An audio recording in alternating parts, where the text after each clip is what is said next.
ערב שבת שלום, פרשת חוקת, פרשה מרתקת, מעניינת, מלחמת סיחון ואוג, ואנחנו נתמקד דווקא בחטא מי מריבה.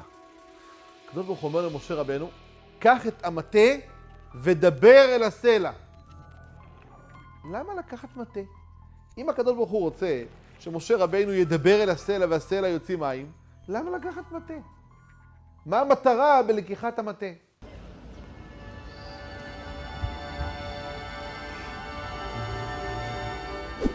משה רבנו פונה לעם ישראל כשהוא עומד ליד האבן. שימון האמורים. מן הסלע הזה יוצא לכם מים? עם ישראל שותק. לא עונה שום דבר. משה רבנו פונה אליהם. שימון האמורים. מורים זה לא ביטוי של כבוד. בוא מכובדי. סורר ומורה.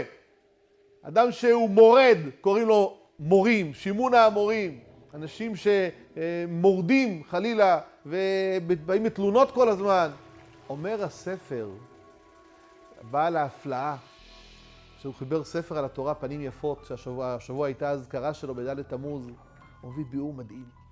יש פסוק בתהילים, ברוך הגבר אשר יבטח בה השם, והיה השם יפתחו. שימו לב.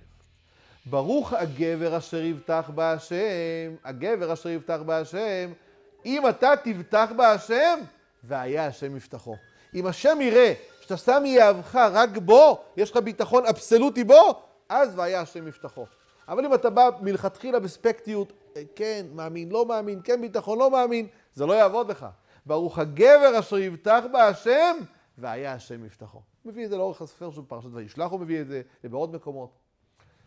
כשמשה רבנו פונה אל עם ישראל, אומר הקדוש ברוך הוא, לך תדבר אל הסלע ויוציא מים.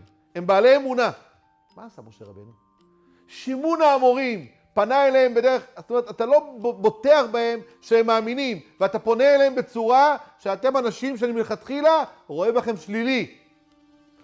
אז במקרה שכזה, אמר הקדוש ברוך הוא, אתה מלכתחילה מראה להם שאתה לא מאמין בהם, אז הם גם לא ענו לך.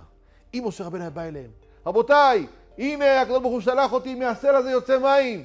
ודאי! אבל איך הוא בא להם בצד השלילי? מן הסלע הזה יצא מים, אמורים? במסכת שבת מופיע שאדם בתוך ביתו צריך להגיד 3 דברים. הסרתם, ערפתם, הדליקו את הנר. אומרת הגמרא, ולמימרא בניחותא. הדלקתם את הנר, הסרתם, עשיתם עירוב, לפנות אליהם בצורה של ניחותא, ואז זה יעבוד. אבל כשאתה פונה לאדם בצורה שלילית, אז ברור שהתשובה תהיה בהתאם. בואו נפנים, שנפנה אל השני, נאמין בו, נבטח בו, ונדבר אליו בצורה, אתה יכול הרי, אתה מוצלח, אתה חכם, אתה משכיל. לא נפנה אליו בצד השלילי. ואז כשנפנה אליו בצד שנאמין בו, נקבל את התוצאה החיובית שאכן הוא עושה את הדבר הזה. כך מסביר הבעל הפנים יפות בביאורו כאן על פרשת מי מריבה. שיהיה לכולנו שבת שלום ומבורך.